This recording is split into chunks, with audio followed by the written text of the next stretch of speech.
साहब प्रणाम, मैं हूं हिमांशु द्विवेदी और स्वागत है आपका हमारी खास व्यक्तिगत चर्चा में। चर्चा के तहत आज हमारे पास विषय बहुत सारे थे। हमें इंसानों के संदर्भ में बात करनी थी, पर देश का माहौल ऐसा बदल गया जिसके चलते हमें भगवान को लेकर बात करनी पड़ रही है। हमारे लिए बातचीत के केंद्र में यूं तो कश्मीर का मसला था। कश्मीर पंडितों पर जिस प्रकार के हमले हो रहे हैं उस पर हम बात करना चाहते थे। हमें एक बार विस्तार से बात कांग्रेस के नवचिंतन शिविर के संदर्भ में भी करनी है, जहां पे उन्होंने संकल्प लिए हैं। वाकई उन संकल्पों में कितना दम है, इस पर भी एक विस्तार से बातचीत की जरूरत हम महसूस करते हैं। पर इन सब के बीच में हम बात कर रहे हैं ज्ञानवापी मस्जिद के संदर्भ में, जहां सर्वे हुआ।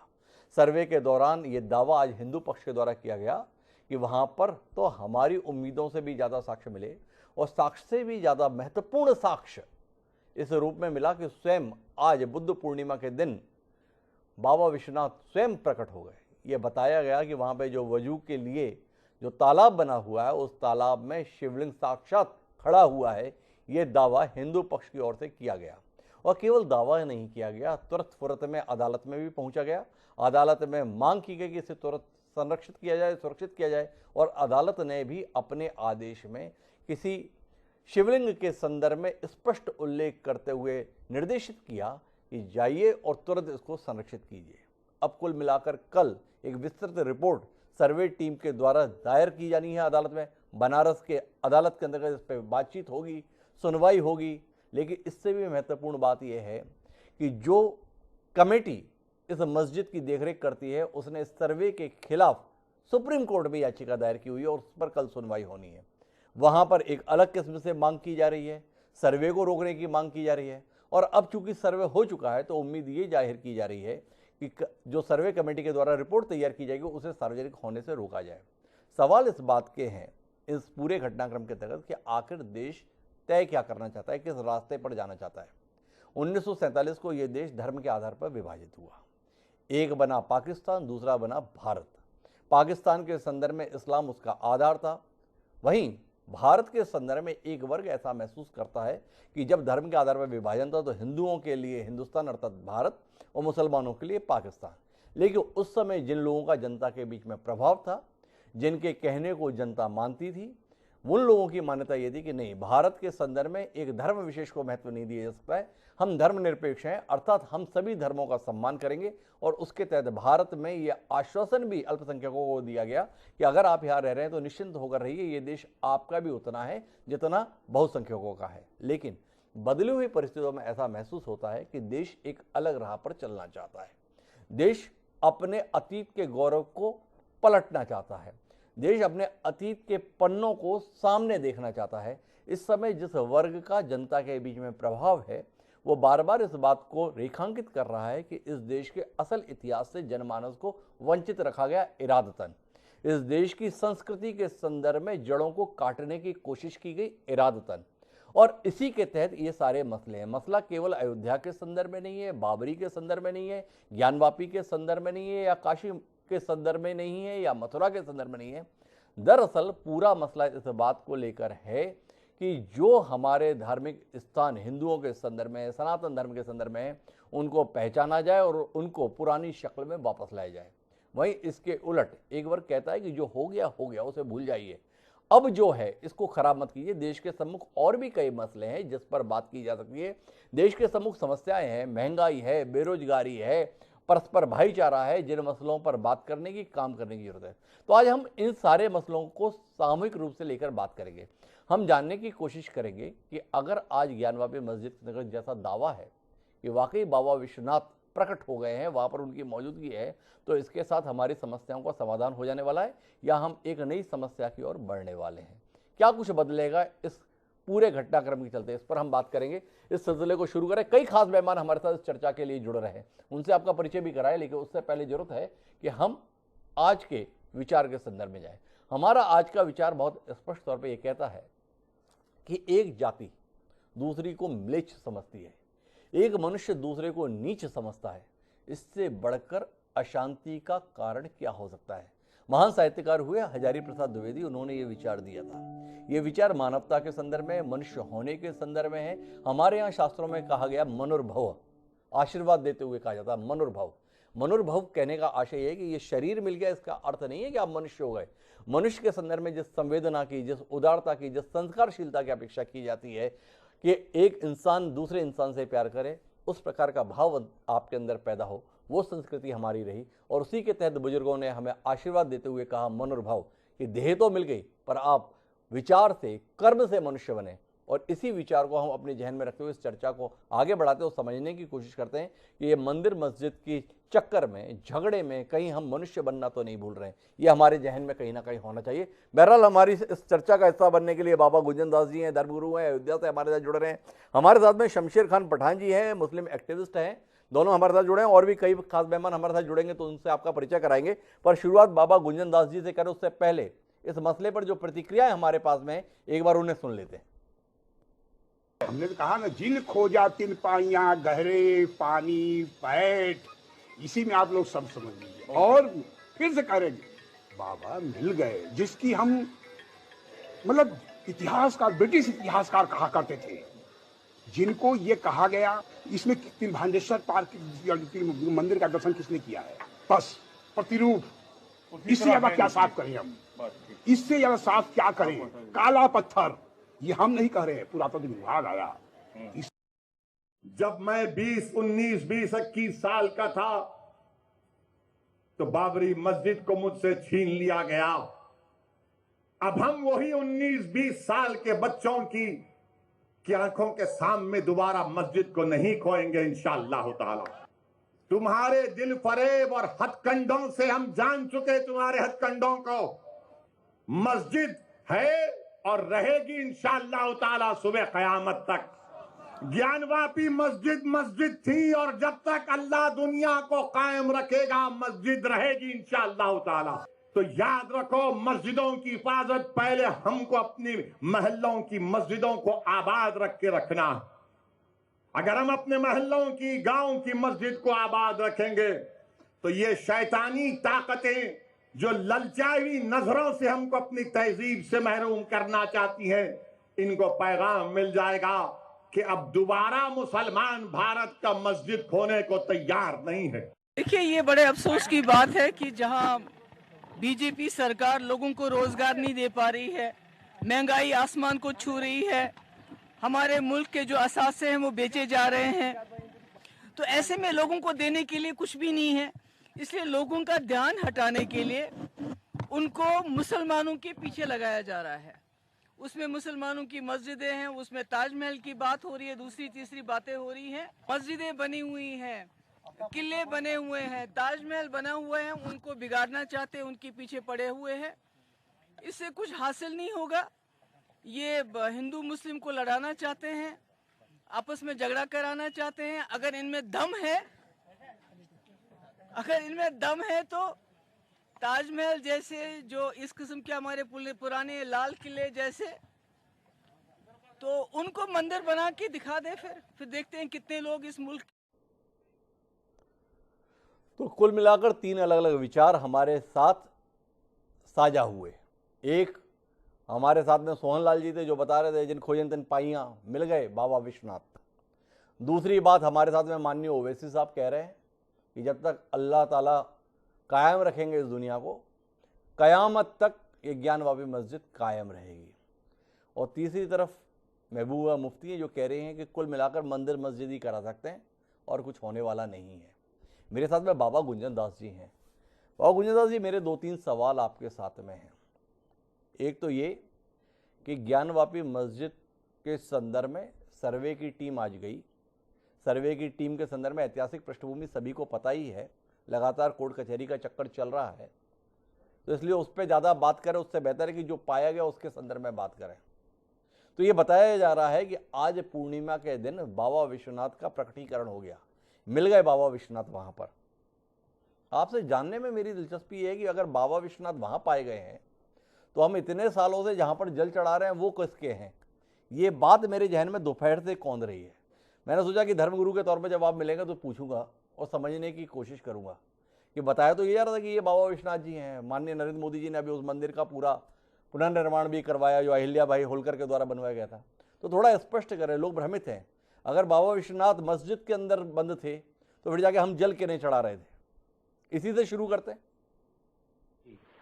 जी देखिए, बाबा विश्वनाथ से पहले मैं सोमनाथ पे भी जाना चाहूँगा। जी सोमनाथ पे जब हमला हुआ और वहाँ का जो मुख्य शिवलिंग था उसको तोड़ दिया गया, उसको लेके महमूद गजनबी वो लेके अफगानिस्तान चले गए, तो जी वहाँ भी प्रतीकात्मक एक शिवलिंग बनाया गया और मंदिर फिर से बनाया गया। इसी जी प्रकार काशी विश्वनाथ में जब मंदिर को तोड़ के औरंगजेब ने मस्जिद बनवाया, जी तो क्योंकि उसी परिसर में मस्जिद भी है सटा हुआ और मंदिर भी है, तो जी प्रतीकात्मक अहिल्याबाई होलकर जी द्वारा उस समय प्रतीकात्मक एक शिवलिंग बना के बाबा विश्वनाथ की, कि हमारे 12 ज्योतिर्लिंग में है और सबसे महत्वपूर्ण धर्म स्थानों में है, तो इनका लोप ना हो जाए अगर हम वो जगह छोड़ देते, या जी हमारा शिवलिंग मान लीजिए मस्जिद में जो बता रहे हैं, जो मस्जिद परिसर, हम तो मंदिर परिसर ही मानते हैं, उसमें निकल रहा है, अगर वो कब्जा कर लिया गया था मुसलमानों द्वारा, जी तो अगर उस जगह को मुसलमानों नहीं करेंगे, हम बर्बर जो है आक्रांताओं को कहेंगे, हम मुस्लिमों को नहीं करेंगे, वो आक्रांता दूसरे थे, वर्तमान के मुस्लिम जो भारत में रहे हैं दूसरे हैं। जी तो अगर हम उस जगह को बिल्कुल छोड़ ही देते, तो जी आज के समय में जो हम ये लड़ाई लड़ रहे हैं, और ये लड़ाई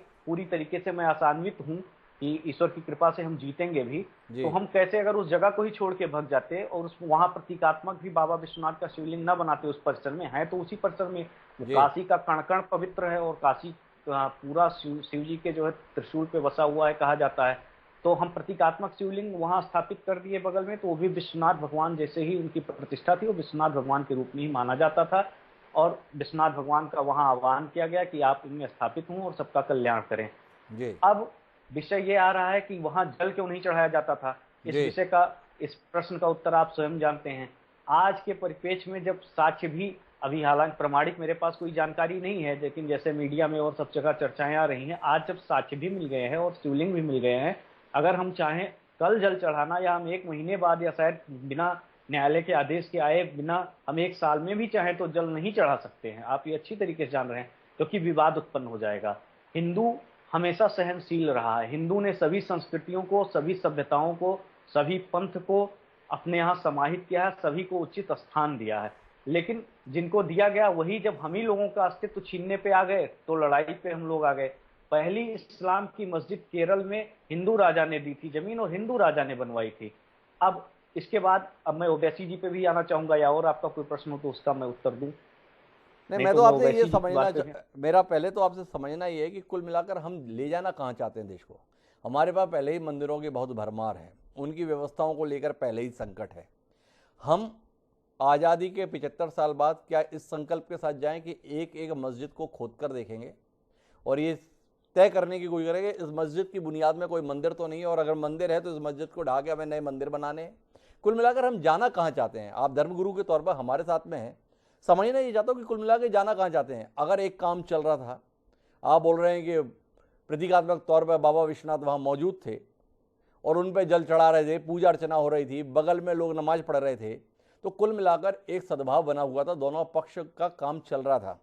इस विवाद के माध्यम से किस समाधान की ओर हम जा रहे हैं? आप धर्मगुरु के तौर पर हमारे साथ हैं, थोड़ा देश को बताइए ना कि कुल मिलाकर इस तरीके से हम हासिल क्या करना चाह रहे हैं। देखिए, आपने पहली बात जो कही कि देश में बहुत सारी मस्जिदें हैं, क्या हम सबकी जड़ खुदवा के, नींव खुदवा के, और वहाँ मंदिर के अवशेष तो नहीं हैं, जी इस पे मैं नहीं जाना चाह रहा हूँ। और हिंदू इतना सहनशील है, हम सभी मस्जिदों की बात नहीं करते हैं। 5000 से अधिक मस्जिदें हैं, जो भी हैं, मेरे जी पास सही संख्या का आकलन नहीं है। जी मैं इस पे जाना चाहता हूँ जो हमारे महत्वपूर्ण धर्म स्थान है। जैसे इस्लाम का उद्भव हुआ अरब से, जी अरब से भी मक्का और मदीना इनके सबसे पवित्र स्थान है, पाक स्थान है। जी अब अगर मक्का और मदीना पे कोई व्यक्ति जाके अतिक्रमण करने लगे, तो क्या मुस्लिम सौहार्द के नाम पे वो स्थान छोड़ देंगे? जी ऐसे ही हमारे लिए काशी विश्वनाथ, चाहे सोमनाथ रहा हो, सोमनाथ पे तो केवल लूटपाट की गई, मस्जिद नहीं बनाई गई।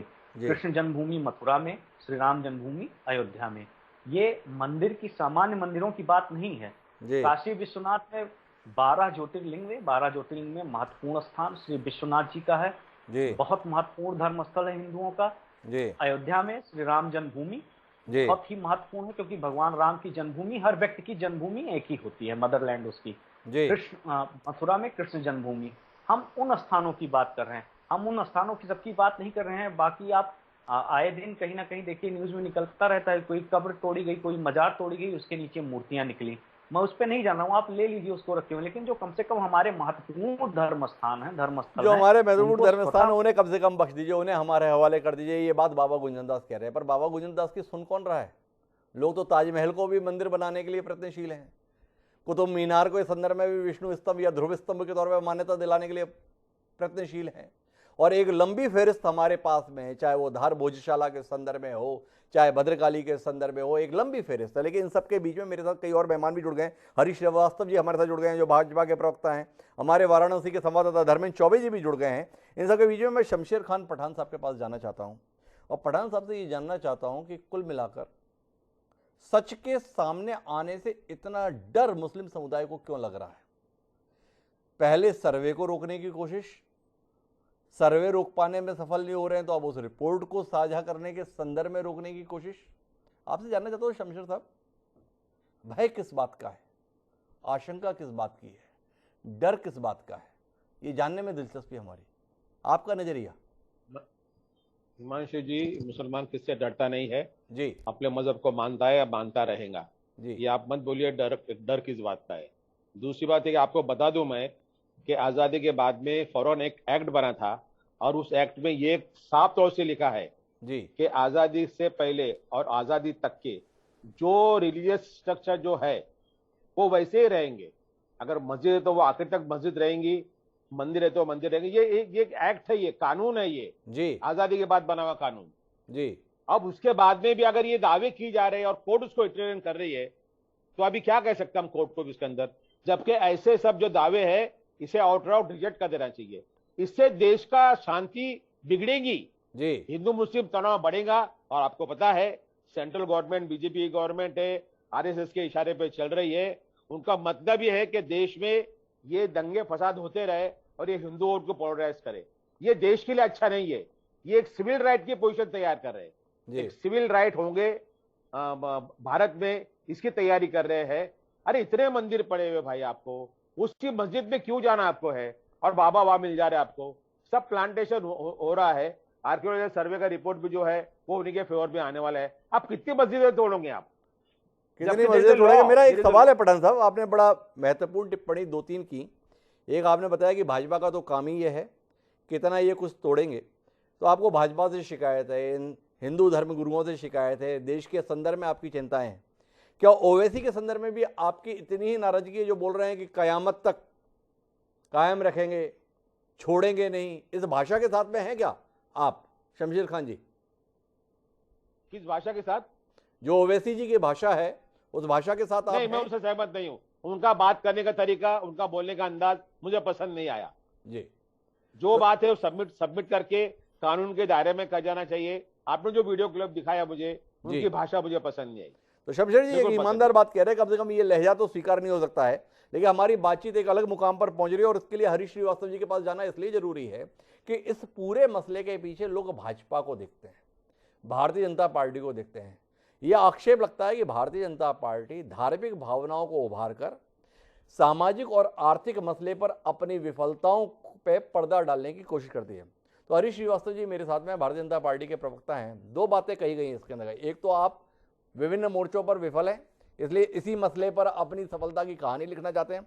और दूसरी बात जो शमशेर खान जी कह रहे हैं कि देश में कानून है, नियम है, 1947 से पहले की स्थिति बहाल रखने के संदर्भ में, वो कानून 1991 में पारित किया गया था।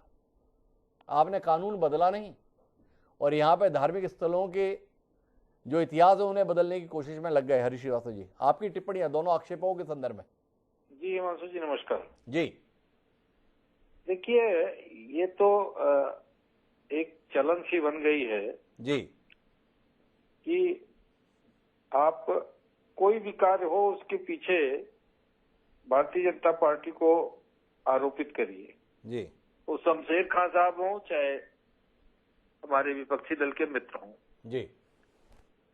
परंतु मैं एक सवाल आपके सम्मानित चैनल के माध्यम से पूछना चाहता हूं जी।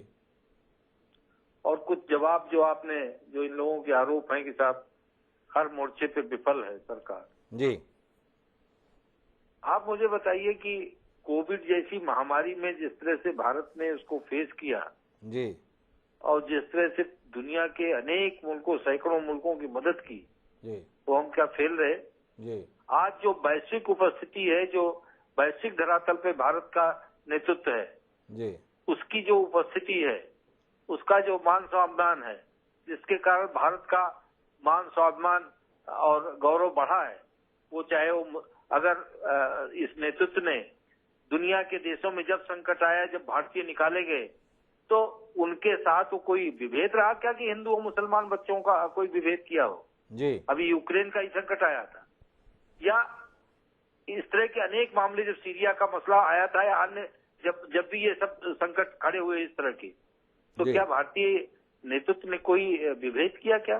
जी और दूसरी बात कि मैं लगातार इधर कई दिनों से, जब से ये ज्ञानवापी का माननीय न्यायालय ने आदेश दिया, तब से ये सभी जितने भी पैनलिस्ट हैं, जी हमारे विरोधी दल के मित्र हों चाहे मुस्लिम स्कॉलर हों, सब 1991 एक्ट की बात करते हैं। जी मैं आपसे भी अनुरोध करूंगा कि 1991 का जो एक्ट है उसको, उसकी भाषा को आप पढ़ लीजिए। उसमें ये लिखा है कि नो पर्सन कैन चेंज। जी तो रिलीजियस किसी स्थल के स्टेटस को 1947 के बाद जो जहां था वैसे था, उसको कोई व्यक्ति चेंज नहीं कर सकता। लेकिन क्या न्यायालय चेंज नहीं कर सकता? जी उसमें कोर्ट की बात नहीं कही गई, स्टेट की बात नहीं कही गई है, जी पर्सन की बात अवश्य कही गई है। जी तो और ये एक तरह से आप किसी संपत्ति को किसी ने, चाहे जब आक्रांता के रूप में औरंगजेब की ने वहां ये किया या जिसने भी ये किया, ये तो एक कोई भी देखेगा, ये तो अब सर्वे कमिश्नर नियुक्त हुए, सर्वे कमिश्नरों ने जाकर के वहां सर्वे किया है और जो वीडियोग्राफी की है उसकी रिपोर्ट कल सबमिट करेंगे कोर्ट को, और कोर्ट उसके बाद रिवील करेगा क्या मिला क्या नहीं मिला। जो मीडिया के माध्यम से जो चर्चाएं आई हैं कि वहां शिवलिंग मिला है, वहां बहुत सारी चीजें मिली हैं, और शिवलिंग के बारे में तो माननीय कोर्ट ने, अदालत ने उसको संरक्षित करने का आदेश भी दिया, तो इसके माने वो पुख्ता तौर पर प्रमाणित बात है कि वहां शिवलिंग मिला। जी तो ये जो बातें आज कही जा रही, मैं चाहे शिवाजी जी थोड़ा स्पष्टीकरण के साथ में आपसे जवाब की अपेक्षा रखता हूं, सीधे जानना चाहता हूं 1991 का कानून वहां की परिस्थितियों के अनुसार देश की सरकार ने जो उचित समझा वो बनाया। क्या हरीश श्रीवास्तव जी एक जिम्मेदार राजनीतिक दल के प्रवक्ता होने के नाते इस बात की पैरवी करते हैं कि नए सिरे से धार्मिक स्थलों की पहचान होनी चाहिए? ज्ञानवापी के संदर्भ में मसला है कि पहले मंदिर था, अब मस्जिद है, मांग है कि वापस इसे मंदिर का दर्जा दिलाया जाए। क्या आप मांग करते हैं, क्या आप इस पक्ष की हिमायती हैं कि जहां जहां मंदिरों के संदर्भ में ऐसे दावे उन सब की नए सिरे से पड़ताल की जाए, खुदाई की जाए, तलाशा जाए, और अगर है तो उसे बदला जाए? सीधा सवाल। नहीं, देखिए मैं इस तरह की कोई मांग नहीं कर रहा हूं जी, लेकिन भारतीय जनता पार्टी भारत का जो गौरव है, जो भारत की संस्कृति है, जो भारत का जो मूल, जो हमारा मौलिकता है, उस मौलिकता को जीवंता और चैतन्यता के लिए कार्य करती है। और भारतीय जनता पार्टी उसमें पक्षकार नहीं है।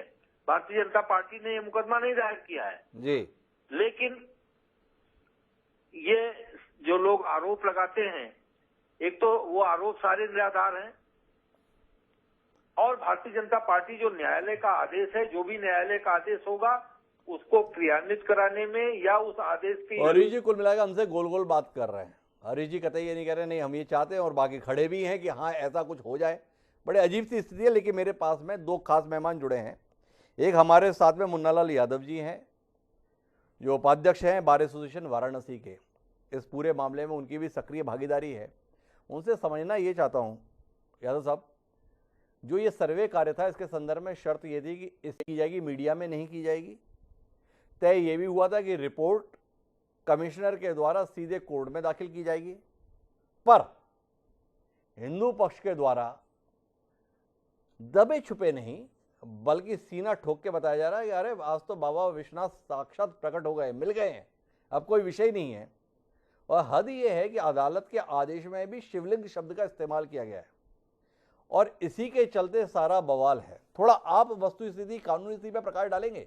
तय क्या हुआ था, मिला क्या है, और आगे के संदर्भ में उम्मीद क्या है? हेलो, जी मुन्ना जी, यादव साहब। हाँ हिमांशु जी। जी हिमांशु जी, आपको अवगत करा दूं जी कि न्यायालय का जो आदेश दिया गया था उसका पूर्णतः अनुपालन भी किया गया है, जो कमीशन की टीम गई थी उसके द्वारा।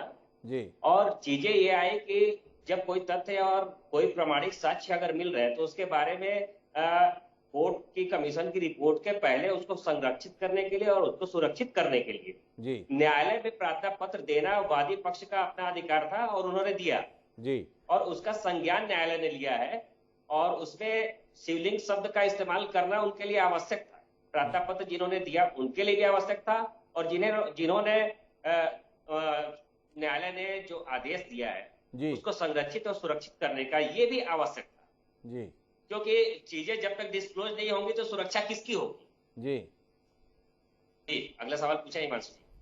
लेकिन जो मुस्लिम पक्ष है उसका कहना है कि जहां पर तो फव्वारे का एक ढांचा है उसको आप लोगों के द्वारा, मतलब हिंदू पक्ष के द्वारा शिवलिंग बताया जा रहा है, तो ऐसी परिस्थिति में अदालत के द्वारा शिवलिंग शब्द का इस्तेमाल क्या अपने आप में सवाल खड़ा नहीं करता है? नहीं नहीं, अपने आप में सवाल बिल्कुल नहीं खड़ा करता है। जो चीजें डिस्क्लोज हुई हैं उसके बारे में प्रार्थना पत्र न्यायालय में दिया गया और न्यायालय ने उसका संज्ञान लिया है और तत्काल उसको संरक्षित करने का आदेश भी पारित कर दिया। और मुस्लिम पक्ष का तो कहना है कि अदालत में उनके पक्ष को सुना ही नहीं गया और एक तरफा तरीके से कार्रवाई कर दी गई।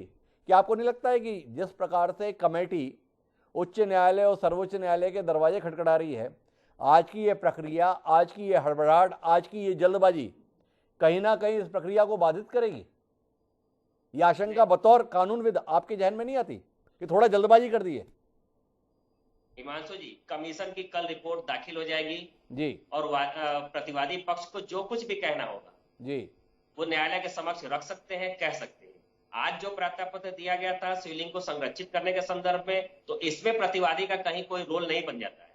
अगर कोई चीज पाई गई उनके द्वारा भी, अगर उनके पक्ष के द्वारा भी कुछ ऐसा मिलता जो हमारे विरोध में होता तो वो भी उसको प्रस्तुत कर सकते थे न्यायालय में, उनका भी अधिकार था। तो मुन्ना लाल यादव जी का हमारे से कहना है कि जो मिला गया उसे संरक्षित करने के लिए अदालत में जाना, तो अदालत की जिम्मेदारी थी कि वो उसे संरक्षित करती, तो वो काम किया गया है। लेकिन मेरे साथ में इस पूरे घटनाक्रम पे बारीक निगाह रख रहे धर्मेंद्र चौबे जी मौजूद हैं। धर्मेंद्र जी, आपसे समझना चाहता हूं, वस्तुतः जो बताया जा रहा है वह पाया गया या अपने पक्ष में एक वातावरण निर्मित किया जाए शहर में, प्रदेश में, देश में, इसलिए सब कुछ रचा गया? थोड़ा तथ्य क्या बात करेंगे?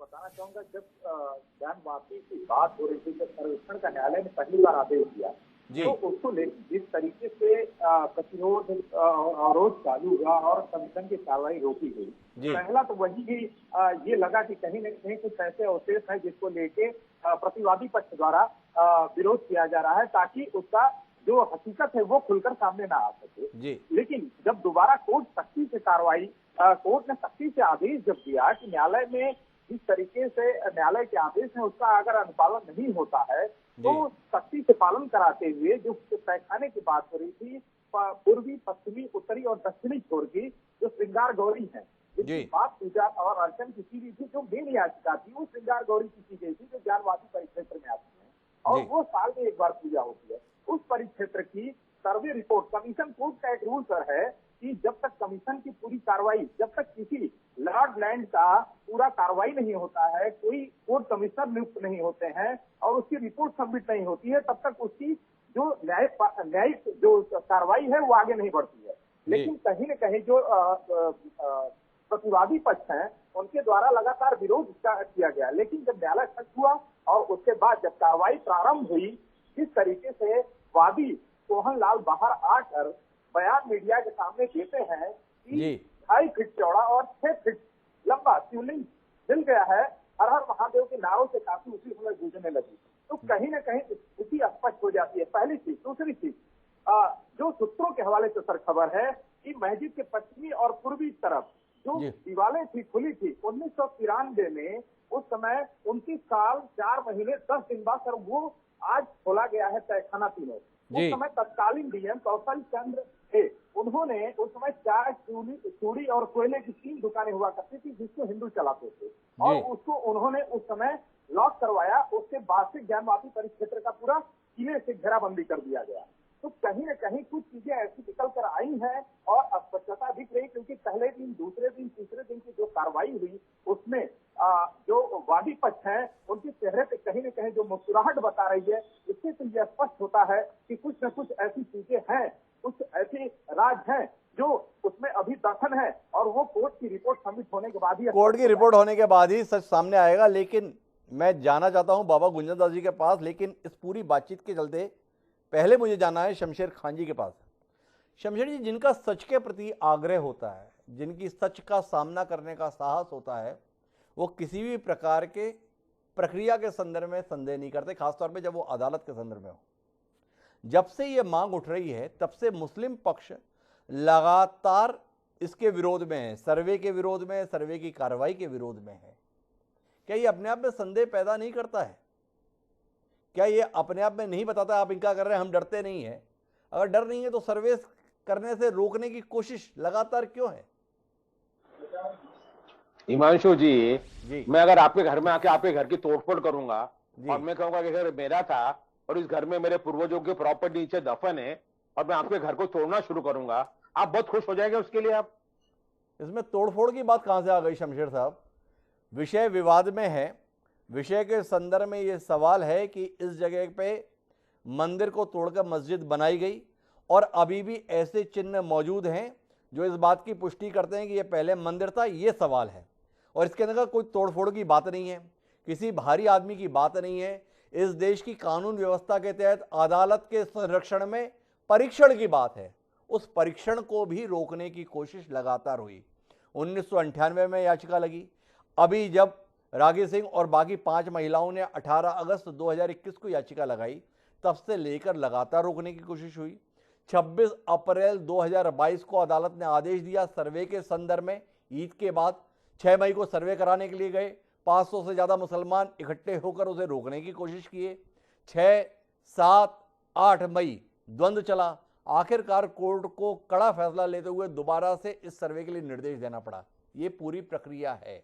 क्या शमशेर जी, आपको नहीं लगता है कि अगर मामले में हिंदू पक्ष की कोई दावेदारी नहीं बनती है, उनके दावों में दम नहीं है, उनके दावे का वास्तविकता से कोई संबंध नहीं है, तो एक सर्वे ईमानदारी से हो रहा था, हो जाने देते, दूध का दूध और पानी का पानी हो जाता, विवाद से निपटारा हो जाता। रोकने की कोशिश क्यों? ये सवाल है। क्या आपके जहन में भी नहीं आता है? होने तो देते। अरे मस्जिदों में आके आप मस्जिदों को तोड़फोड़ करेंगे, मस्जिद को खोद डालेंगे नीचे से कुछ निकालने के लिए, कौन बर्दाश्त करेगा इस बात को यार? हमने कभी किसी मंदिर पे दावा किया, तोड़िए उसको और निकालिए वहां से, हमारी भी वहां से कुछ भी जी गलत है सब। ये जब 1991 एक्ट वो स्ट्रक्चर को प्रोटेक्ट करता है, तो वो बदलेगा नहीं। उसके बाद भी क्यों तोड़ा जा रहा है उसको और क्यों सर्वे किया जा रहा है? इसका जवाब मुझे पहले आप दीजिए। जब 1991 का एक्ट ये सब चीजों को प्रोहिबिट करता है जी कि जो जहां पर मंदिर है मंदिर रहेंगे, मस्जिद है मस्जिद रहेंगी, उसके बावजूद ये कोर्ट फैसले कैसी कर रही है? ये तो क्या अदालतें भी इनके नाम पे चल रही है, इनके इशारों पे काम कर रही है? और डेफिनेटली कल को अदालत का फैसला भी आएगा कि वहां मंदिर था जी, जिस तरह से राम मंदिर का आया, ये भी वैसा होने वाला है। और जज साहब कहीं तो भी किधर के गवर्नर बना दिए जाएंगे या फिर किधर के लोक आयुक्त बना दिए जाएंगे। हो तो यही रहा है ना, हो तो यही रहा है ना। शमशेर खान जी का सवाल यह है कि जब 91 में कानून बन गया तो ये सारी कहानी क्यों हो रही है? अदालत भी ऐसा क्यों कर रही है? सवाल है उनका। लेकिन मैं बाबा गुंजन दास जी आपके पास जाना चाहता हूं और आपसे जानना चाहता हूं, देश में कानून ये है 1947 से पहले के संदर्भ में ये बना दिया गया, सरकार कानून बदलती नहीं है और ये प्रक्रियाएं चल रही हैं, इसको लेके शिकायत है। बतौर धर्मगुरु आपकी टिप्पणी। मैं 1991 का जो एक कानून बना था, ये बहुत ही भेदभावपूर्ण कानून था और मौलिक अधिकारों का उल्लंघन था। पहली चीज, ये कानून की धारा 2, 3, 4 को जो है संविधान का ये उल्लंघन कर रहा है। ये कानून ही संविधान का उल्लंघन कर रहा है और संविधान के अनुच्छेद 14, 15, 21, 25, 26 और 29 का स्पष्ट उल्लंघन कर रहा है। किसी भी तीर्थ स्थान के संदर्भ में राज्य सरकार निर्णय कर सकता है, केंद्र सरकार के अधीन नहीं है। नरसिम्हा राव जी की सरकार थी, उन्होंने आक्रांताओं द्वारा जो जुल्म मैं आता हूं शमशेर साहब आपके पास, मैं आपको जो कहना है मैं आपका हस्तक्षेप लूंगा जी। एक बार बाबा गुंजन दास पूरी बात कह लें, आपको मौका दूंगा जी। बनाया था पहली बात। दूसरी बात, कानून उन्होंने बनाया था ये किसी व्यक्ति विशेष के लिए था। अभी जैसे हरीश श्रीवास्तव जी ने कहा, ये कानून न्यायालय के लिए या किसी सरकार के लिए नहीं था, कानून बना तो कानून बदला भी जा सकता है, और अगर किसी भी बाहरी आक्रांता द्वारा बनाए गए स्मारकों को सुरक्षित करने के लिए कोई कानून बनाया गया है तो मैं मोदी सरकार से अपील करूंगा उस कानून को बदला भी जाए। दूसरी चीज, अब मैं इनकी भाषा शैली पे आऊंगा। ये इनको न्यायिक व्यवस्था पे, न्यायालय पे भरोसा नहीं है। ये कह रहे हैं मुसलमान डरता नहीं है। ये इस तरीके की बात करके अपने समाज में क्या संदेश देना चाह रहे हैं कि मुस्लिम समाज के लोग, आप सुन लीजिए, न्यायालय भेदभावपूर्ण तरीके से काम कर रहा है या भारतीय जनता पार्टी या हिंदुत्व के पक्ष में काम कर रहा है, तो अब आप न्यायालय पे भरोसा ना करें। आप सिविल राइट की बात इन्होंने की, ये किस तरीके से भाषा शैली और इनका किस तरीके से विरोध जता रहे हैं, इनको अपने समाज को समझाना चाहिए। इनकी बात से मैं बिल्कुल असहमत हूं। अब दूसरी बात, मैं महबूबा मुफ्ती जी पे भी आना चाहूंगा। ये हमेशा अलगाववाद को, आता हूं शमशेर साहब आपके पास, आप निश्चित रहिए। एक बार बाबा गुंजन दास जी की बात पूरी सुन लेते हैं हम लोग। जी जी, कश्मीर को इन्होंने भारत का कभी अंग नहीं माना महबूबा मुफ्ती ने, और भारत से जब ये स्वयं को हमेशा अलग मानती रही, हालांकि स्वागत योग्य है अगर आज ये मस्जिदों पे और स्मारकों पे इस तरीके से जो है मुस्लिम आक्रांताओं के उस पर टिप्पणी कर रही हैं, तो कहीं ना कहीं ये भारत का अंग स्वयं को मानती है, इसका मैं स्वागत करता हूं। लेकिन ये बेशर्मी की पराकाष्ठा है। महबूबा मुफ्ती को ये चीज सोचना चाहिए, किस मुंह से वो बात कर रही है। तो आप तो शमशेर जी से भी नाराज हो गए कि उन्होंने ये क्यों कह दिया कि मुसलमान डरता नहीं है। बाबा गुंजन दास आप क्या चाहते हैं? वो यहाँ पर इस कार्यक्रम में बोले कि हाँ, इस देश में मुसलमान डर के रह रहा है, और अगर वो ये बोल दे तो फिर आप इस बात पर चढ़ाई कर दे कि मुसलमान डर के रह रहा है। ये बात कैसे कही जा रही है? एक सवाल ये। दूसरा, आपसे जानना चाहता हूं कि आप मानते हैं ये कानून ही गलत है, पर इस देश में तो 8 साल से स्पष्ट बहुमत की सरकार है, और वो बता रही है कि हमने तो 2000 से ज़्यादा कानून इस दौरान निरस्त कर दिए, बदल दिए, ख़त्म कर दिए। और इतना खराब कानून जिसके संदर्भ में आप संविधान की धाराएं बता रहे हैं हमें इन सबका उल्लंघन कर रहा है, ऐसा कानून ख़त्म नहीं किया। इस सरकार से नाराज नहीं है आप? इस सरकार से आपके गुस्सा नहीं है? इस सरकार के खिलाफ कोई आप फतवा जारी नहीं करेंगे? इसके लिए याचिका माननीय अश्विनी उपाध्याय जी ने माननीय उच्चतम न्यायालय में डाल रखी है। दूसरी चीज, हमसे सलाह लेके तो मोदी सरकार या योगी सरकार हम मुझसे सलाह लेके तो काम करती है, ये मेरा व्यक्तिगत मत है। उनको जब ये लगेगा तो ये कानून बदल दिया जाएगा। आप भी बैठे हैं, हम भी बैठे हैं। अब मैं ओवैसी जी के वक्तव्य पे भी आना चाहूंगा। उन्होंने कहा कि कयामत तक हम मस्जिद नहीं छोड़ेंगे। जी, पहली बात तो कयामत तक उनके जीवन का भरोसा नहीं, या किसी के भी जीवन का भरोसा नहीं। कयामत कब आएगी? कयामत जलजला या धरतीकांत होगा, जो भी हमारे धर्म में धरतीकांत जैसे कहा जाता है। हम तो सकारात्मक सोच रखते हैं, तो उनके जीवन का अपना कयामत तक का भरोसा नहीं। इस्लाम में पुनर्जन्म का कोई वो नहीं है, कोई पुनर्जन्म की मतलब बात कही नहीं गई है। सनातन धर्म में पुनर्जन्म की भी बात कही है। तो हम तो कह सकते हैं कि हम कई बार मर के जन्म लेके वहां मंदिर हम ले लेंगे, और वैसी ये बात नहीं कह सकते हैं कि कयामत तक वहां मस्जिद रहेगी। अपने जीवन का पहले भरोसा कर लें। 50 साल 55 साल उम्र होगी, 10 20 50 साल 100 साल, वो कयामत तक क्यों बोल दे रहे हैं? उनके यहाँ तो पुनर्जन्म होता नहीं, ये बाबा गुंजन दास जी का कहना है। वैसे तो शमशेर जी टिप्पणी कर सकते हैं, लेकिन मैं आपको टिप्पणी देता हूँ। वो कयामत तक इसलिए बोल रहे हैं, उन्हें अपनी आने वाली पीढ़ियों पर भरोसा है। वो नहीं रहेंगे, उसके बाद उनकी जो पीढ़ी रहेगी वो इस लड़ाई को लड़ती रहेगी। कुल मिला के ये देश लड़ाई के फेर में ही बना रहेगा, हिंदू मुसलमान के फेर में बना रहेगा। शमशेर जी कोई हस्तक्षेप करना चाह रहे थे, एक बार उनका हस्तक्षेप लेते हैं, वापस हरीश श्रीवास्तव जी के पास चलते हैं, क्योंकि उनकी सरकार को लेकर सवाल है हमारे पास में। लेकिन पहले शमशेर जी कुछ कहना चाह रहे थे बाबा गुंजन दास जी के समय, उनका हस्तक्षेप। जी शमशेर जी। देखिए, ये गुंजन जी बीजेपी की भाषा कर रहे हैं जी। वो कानून गलत कानून बना था, वो कानून बहुत गलत तरीके से बना था, ये भाषा का इस्तेमाल कर रहे हैं इस तरह से। ये संविधान का ये मतलब अवमानना कर रहे हैं सब ये जी। अरे कानून पार्लियामेंट में बनता है और उसका इम्प्लीमेंटेशन तमाम लोग करते हैं, वो हिंदू हो मुसलमान हो, और कोर्ट को बाइंडिंग है वो उस कानून को मानना। कोर्ट को बाइंडिंग है, कोर्ट कानून को बाजू में रख नहीं सकता, उसका अधिकार नहीं है, और सुप्रीम कोर्ट में यह आदेश आने वाला है।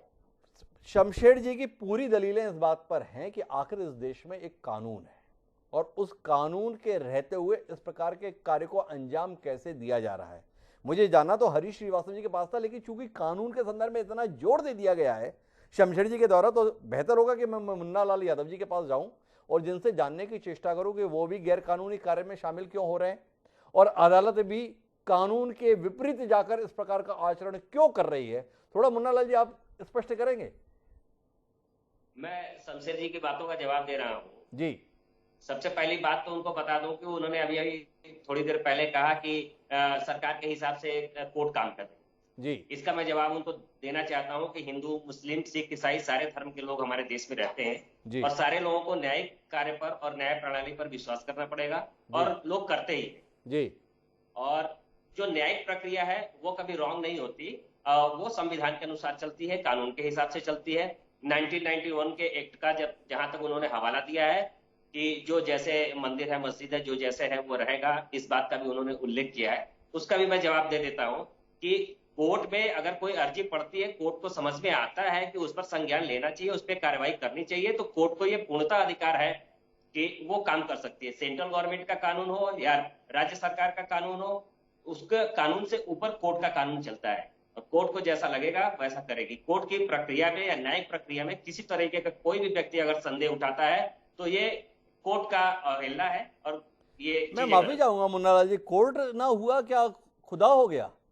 भाई जो कानून है उस कानून के दायरे में ही तो अदालतें काम करती हैं, या अदालतें कानून से परे हैं? थोड़ा आपकी दलील को समझना मेरे लिए मुश्किल हुआ, थोड़ा आपसे समझना चाहूंगा, क्या कोर्ट देश के संविधान के तहत बने हुए नियम कायदों से भी परे है? संविधान के नियम कायदे से परे नहीं है, लेकिन अदालत का अपना स्वतः संज्ञान का जो मुद्दा है उसको भी ध्यान में रखें हिमांशु जी। किसी भी मामले पर स्वतः संज्ञान लेकर अदालत कार्य करती है, उसके लिए राज्य सरकार या किसी केंद्र सरकार से उसको अनुमति लेने की आवश्यकता नहीं होती है। सरकारों पर निर्भर नहीं है, ये कहना है मूलतः मुन्ना लाल यादव जी का। शमशेर जी फिर नाराज हैं, बहुत गुस्सा है वो, एक बार उनके गुस्से को सुनते हैं। जी शमशेर जी, जी शमशेर जी, क्यों नाराज हैं आप इतना मुन्ना लाल जी की दलीलों पे? देखिए, अभी यादव जी की बात पे मुझे हंसी आ रही है कि कोर्ट जो है संज्ञान ले सकती है कानून से हटके। आप ऐसी कैसी बात कर रहे हैं यादव जी? वकील होते हुए आप इस तरह बात बेजवाब आप इतना आश्चर्य क्यों कर रहे हैं शमशेर खान जी? अदालत ने तो संज्ञान में लिया हुआ है, अदालत ने निर्देश दिया हुआ है, अदालत के निर्देश में सर्वे हो रहा है। जिस कानून का हवाला देते हुए आप मना कर रहे हैं ये तो हो ही नहीं सकता, पर होते हुए तो हम देख रहे हैं। तो मुन्ना लाल जी गलत क्या कह रहे हैं? अदालत कर ही रही है। लेकिन मैं इस चर्चा को आगे बढ़ाना चाहता हूं और हरीश श्रीवास्तव जी वापस आपके पास आना चाहता हूं। बार बार दलील दी जा रही है 1991 में तत्कालीन सरकार के द्वारा बनाए गए कानून की, जो नरसिम्हा राव जी के नेतृत्व वाली सरकार के द्वारा बनाया गया था। आपसे जानना ये चाहते हैं कि क्या आप इस कानून के खिलाफ हैं? अगर खिलाफ हैं तो 8 साल से कर क्या रहे हैं? खाम में मुन्ना लाल यादव जी को, बाबा गुंजन दास जी जैसे लोगों को उनके कार्य के संदर्भ में, उनके प्रयास के संदर्भ में इतने सवालों का सामना करना पड़ रहा है। ये शमशेर खान पठान जी इतने हावी हो जा रहे हैं इनके ऊपर, आपके कारण से हो जा रहे हैं। 8 साल से आप कुछ कर नहीं रहे। कहीं अपराध बोध है आपको? असल कानून आपको हटाना था, वो आपने हटाया नहीं। 2000 कानूनों के संदर्भ में आप जो है मंचों पे बताते रहते हैं। अपनी गलती मानते हैं कि नहीं मानते हैं? हिमांशु जी जी शमशेर जी को ये पता होना चाहिए कि जो एक्ट पार्लियामेंट पास करता है जी, उसकी भी समीक्षा का अधिकार माननीय सर्वोच्च न्यायालय को, सर्वोच्च न्यायालय तमाम सारे कानूनों की समीक्षा करता है। और बहुत सारे ऐसे दृष्टांत भी हैं कि जब उसके जो एक्ट बना उसके क्रियान्वयन को सुप्रीम कोर्ट ने रोका जी। और दूसरी बात, न्यायालय इस देश के एक एक नागरिक को न्यायपालिका अपने में जी। हम इस देश का संविधान, इस देश का कानून, इस देश की न्यायपालिका को सभी एक नागरिक को, हर एक नागरिक को उसका सम्मान करना चाहिए और सम्मान करना उसके लिए मैंडेटरी है जी। अगर इनको कोई, जो माननीय न्यायालय ने इनको कोई आदेश दिया था उनके इस पे इनको कोई आपत्ति था तो जो हायर कोर्ट्स हैं उसमें इनको याचिका इन्होंने दायर कर रखा है, उसको सुनेंगी। लेकिन जिस तरह से कि भारतीय जनता पार्टी के राज में ऐसा हो रहा, भारतीय जनता पार्टी न्यायालय से ऐसा करा दी, इस तरह की बात कह करके एक तो न्यायालय की निष्पक्षता पे ये सवालिया निशान खड़े करते हैं। दूसरे, एक जो मुस्लिम समाज जो है, इस तरह से आप इसमें कहीं भी अगर मुस्लिम, आप कश्मीर का उदाहरण लीजिए कि वहाँ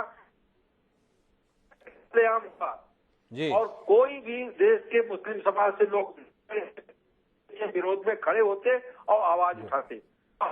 में बांग्लादेश में मंदिरों को जलाया जा रहा, तोड़ा जा रहा, हिंदुओं को हत्याएं हो रही, लोग नहीं खड़े होते कि उनका विरोध करें। तो ये जो एक समाज के तौर पर जो इसी तरह के लोगों की जो वक्तृता है, जिस तरह से जैसे ओवैसी साहब बोले, जैसे अभी शमशेर साहब तकरीर कर रहे थे, तो यही कारण है कि ये जो मुस्लिम समाज है कभी वो नियम कानून से अपने को परे समझता है, इसलिए वो कहता है कि हम कानून से परे उनका मुस्लिम समाज अपने आप को कानून से परे समझता है। शमशेर जी कह रहे हैं कि सारे काम कानून से परे हो रहे हैं, लेकिन इन सबके बीच में मेरे साथ एक महत्वपूर्ण अतिथि जुड़ गए हैं, अजय प्रताप सिंह जी। अजय प्रताप सिंह जी कोर्ट कमिश्नर हैं इस पूरे मसले पर, जिनके द्वारा देख रेख में ये पूरा सर्वे कार्य कराया जा रहा है। तो अजय जी, आप हमारे साथ में हैं, आपके इस कार्य को मुस्लिम पक्ष नियम विरुद्ध, विधि विरुद्ध, कानून विरुद्ध, संविधान विरुद्ध करार दे रहा है। उनका मानना है ये पूरा कार्य ही इस देश की कानून व्यवस्था पर प्रश्न चिन्ह पैदा करता है। 1991 में संसद में पारित कानून के विपरीत आचरण किया जा रहा है। आपकी पहली प्रतिक्रिया? ऐसा नहीं है, मुस्लिम पक्ष के लोग भी साथ में थे, परसों से ही मुस्लिम पक्ष के लोग साथ में थे और लोगों का भरपूर सहयोग मिला है। कल भी सर्वे हुआ 8 बजे से लेकर के 12 बजे दिन तक, और आज भी सर्वे हुआ सुबह 8 बजे से लेकर के 10:30 बजे तक जी। तो ऐसा नहीं है कि कोई कह रहा है कि मुस्लिम पक्ष जो है सहयोग नहीं किया, पूरा मुस्लिम पक्ष सहयोग किया, वादी प्रतिवादी सभी सहयोग किए हैं। और रही बात, आज थोड़ा सा मुस्लिम पक्ष को सहयोग किया उन्होंने, लेकिन थोड़ा सा अनमने मन से किया उन्होंने सहयोग जी, ऐसा नहीं है। तो अनमने क्यों हो गए? कल तक मन से थे, आज अनमने हो गए। अजय प्रताप जी, आप ही बता रहे हैं, क्या ऐसा हुआ जिससे मन बिगड़ गया, विचल गया जी? मन बिगड़ क्यों गया, मन विचलित क्यों हो गया? वो जो कूप था उसको पानी थोड़ा खाली कराया गया, तो इसलिए उनको थोड़ा सा लगा कि पानी क्यों खाली कराया जा रहा है जी, इसीलिए उनका थोड़ा सा उनकी शिकायत है कि वादी पक्ष ने जो है इस संदर्भ में याचिका लगा दी और उनके बात को सुने बगैर अदालत ने जो भी पाया गया उसे संरक्षित करने के निर्देश दे दिए। पक्षपात पूर्ण कार्रवाई महसूस कर रहा है मुस्लिम पक्ष, ये दावा किया जा रहा है। आपकी दलील? ऐसा कहीं कुछ नहीं है तो कोई पक्षपातपूर्ण कार्रवाई नहीं हुई है। कोर्ट के द्वारा भी जो कार्रवाई की गई है उचित कार्रवाई की गई है, इसलिए कि अगर वो उससे एग्रीव्ड पर्सन है तो फिर वो इससे हायर कोर्ट में जा सकते हैं जी। एक आपसे जानने में दिलचस्पी है कि क्या कल रिपोर्ट आपके द्वारा प्रस्तुत कर दी जाएगी या इसमें समय लगेगा? क्योंकि कल सर्वोच्च न्यायालय में भी रिपोर्ट है, सर्वोच्च न्यायालय में भी इस मसले पे केस लगा हुआ है और यह अंदेशा जाहिर किया जा रहा है अजय प्रताप जी कि वहां कोशिश की जाएगी कि रिपोर्ट जो आपके द्वारा सौंपी जाए वो सार्वजनिक ना हो पाए। आपकी प्रतिक्रिया? परसों 8 से 12 चली कार्रवाई, सर्वे कार्रवाई कल चली, फिर आज भी चली जी। तो रिपोर्ट तैयार करने में थोड़ा समय लग रहा है उसमें। ऐसा नहीं है कि तुरंत 1 पन्ने का 2 पन्ने का रिपोर्ट तैयार करके सबमिट कर दिया जाएगा। बड़ी बारीकी से उसमें जांच हुई है और हर बिंदुओं पे जांच हुई है। सर्वे कमीशन हर बिंदुओं पे टच किया गया है। हम लोग अकेले नहीं थे, 3 सर्वे के अधिकारी कमिश्नर थे हम लोग जी, और वादी पक्ष प्रतिवादी पक्ष सभी साथ में थे, प्रशासन भी साथ में था। तो रिपोर्ट तैयार करने में थोड़ा समय लग सकता है। हो सकता है कल, तो उम्मीद कम है कि कल हम रिपोर्ट दाखिल कर सके, हो सकता है 1-2 दिन का समय लग सकता है रिपोर्ट दाखिल करने में। और रही बात जैसे ओवैसी साहब भड़काऊ बयान दे रहे हैं, ये सब तो गलत चीज है। जो ऐसा भड़काऊ बयान दे रहे हैं, ऐसा भड़काऊ बयान उनको नहीं देना चाहिए था। उनको ऐसा भड़काऊ बयान नहीं देना चाहिए था। लेकिन अजय प्रताप जी, जानना ये चाहता हूं आपसे कि आप तलाशने क्या गए थे? जो ये सर्वे है, इस सर्वे की आधार भूमि क्या है? आधार भूमि क्या ये है कि इसे मस्जिद से मंदिर कैसे साबित किया जाए या कुछ और है? कुल मिलाकर सर्वे किस बात के लिए हो रहा है, थोड़ा इस पर रोशनी दें क्या? सर्वे इस बात के लिए हो रहा है कि माननीय न्यायालय का आदेश है कि वहां देखा जाए कि क्या चीज वहां मिलता है।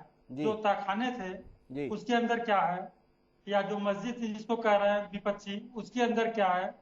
कहीं कोई ऐसा चीज है कि जो वादी पक्ष के लायक हो, इसीलिए सर्वे किया जा रहा था और उसमें तमाम चीजें मिली हैं जी, जिसको हम माननीय न्यायालय में सबमिट करने के बाद ही कुछ हम बता सकते हैं। नहीं, मैं आपको धर्म संकट पे नहीं डालूंगा ये सवाल करके कि उसमें क्या क्या मिला है। ये आपकी रिपोर्ट के माध्यम से ही जानने में हमारी दिलचस्पी रहेगी।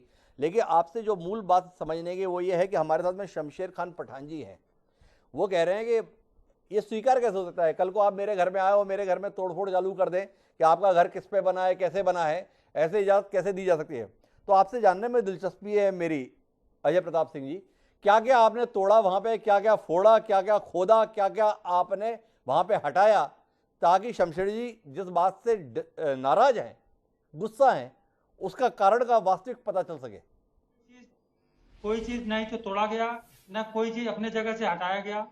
माननीय न्यायालय का जो आदेश था कि वहां पर देखा जाए कि क्या क्या है जी, और ताला खुलवाया गया, उसकी चाबी भी वहां पे थे कि उसी से ताला खुलवाया गया, और एक जगह ताला बंद था, उसकी चाबी नहीं थी, तो उसको प्रशासन के सहयोग से, और वादी उपस्थित थे, प्रतिवादी पक्ष के अधिवक्ता, उनके साथ के लोग उपस्थित थे, उनकी उपस्थिति में ताला तोड़ करके वहां देखा गया, सर्वे किया गया, फिर पुनः ताला उस पे लगाया गया। तो एक आखिरी सवाल मैं अजय प्रताप जी आपसे लेना चाहता हूं, ये बार बार ताला लगा हुआ था, ये ताला लगा क्यों हुआ था? इसकी कोई ऐतिहासिक पृष्ठभूमि आपकी जानकारी में जो हमारे दर्शकों से आप साझा कर सकें कि इसमें ताले लगे क्यों हुए थे और ताले लगने के पीछे वजह क्या थी? अब जैसा वो कह रहे हैं कि मस्जिद है, ताला लगा था, बहुत पहले से लगा था ताला, जो तहखाने थे उसमें। क्यों लगा तो था? इसके संदर्भ में कोई पृष्ठभूमि है क्या? ताला ऐसे ही तो नहीं लग गया होगा, ताला लगाकर उस जगह को क्यों रखा गया था? इसके संदर्भ में कोई बात आपकी जानकारी में हो निजी तौर पर?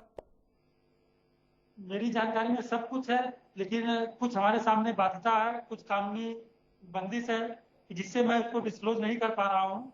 अगर रिपोर्ट दाखिल करने के बाद अगर आप हमसे सवाल करेंगे तो पूरी चीज मैं ओपन कर दूंगा। बिल्कुल अजय प्रताप जी, हम आपको रिपोर्ट सबमिट करने के बाद जरूर याद करेंगे, लेकिन शमशेर खान पठान जी फिर बहुत नाराज हैं। अजय प्रताप जी जब बोल रहे थे उस समय में भी शमशेर जी की नाराजगी बहुत थी। मैं चाहूंगा अजय जी आप भी नाराजगी सुने, शमशेर खान पठान जी एक पक्ष हैं, उनकी नाराजगी को सुनना तो हमें चाहिए ही। जी शमशेर जी, क्यों नाराज हैं आप? देखिए हिमांशु जी, मस्जिद कभी भी ताला नहीं लगता मस्जिद को जी, तो मस्जिद में ताला कैसा मिला इनको वापस जाके? और अगर मस्जिद बनी तो बेवकूफ है वो जो शिवलिंग अंदर रख के बैठेंगे मस्जिद के अंदर जी, कैसा शिवलिंग अंदर रखेंगे?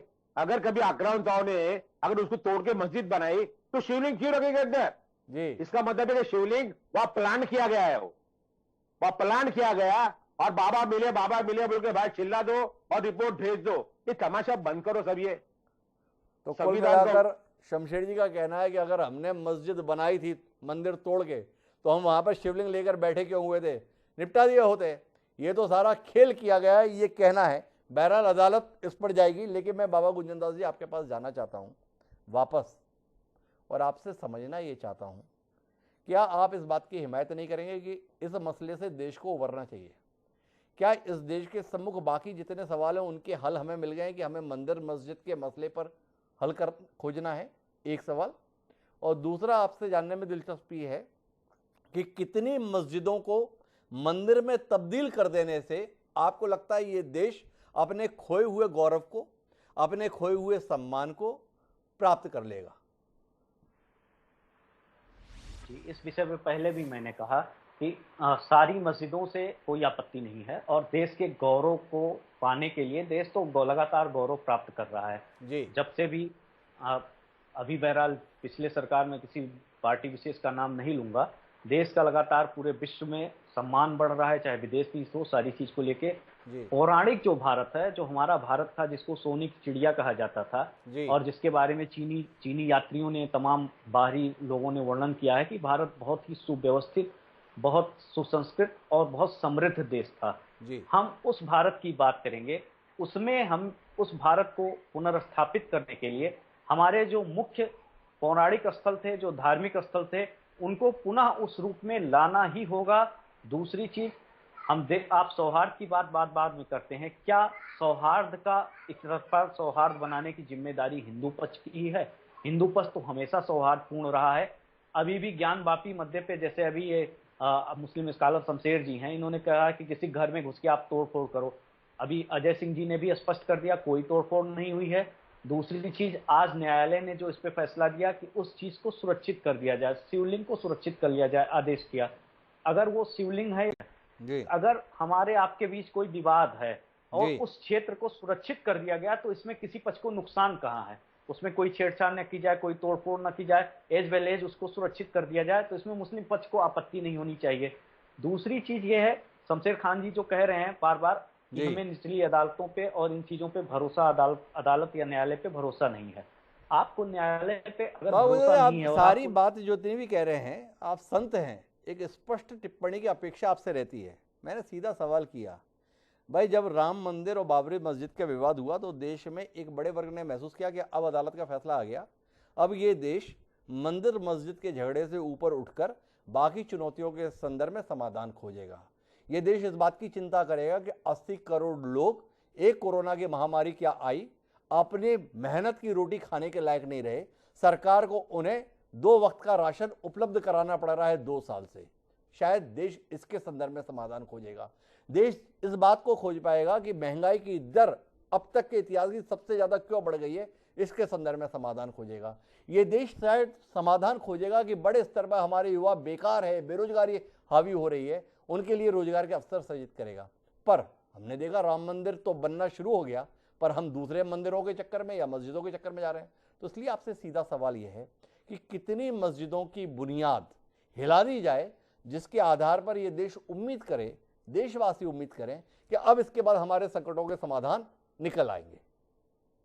मैं किसी भी एक भी मस्जिद की बुनियाद हिलाने की बात नहीं कर रहा हूं, मैं अपने धर्मस्थल को वापस लेने की बात कर रहा हूं। मैं उसे मस्जिद मानता ही नहीं हूं, पहली चीज। दूसरी चीज, देश लगातार विकास कर रहा है और ये जो समस्याएं आपने गिनाई, ये किसी भी देश में आप 100% एक आदर्श सोसाइटी, आदर्श समाज नहीं बना सकते हैं।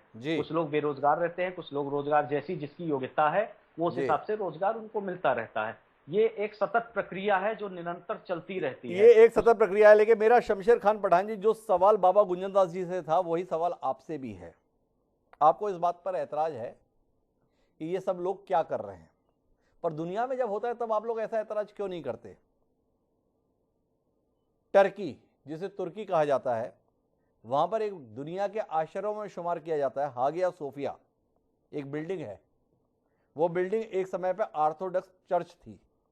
ऑटोमन साम्राज्य स्थापित हुआ, उस चर्च को मस्जिद में तब्दील कर दिया गया।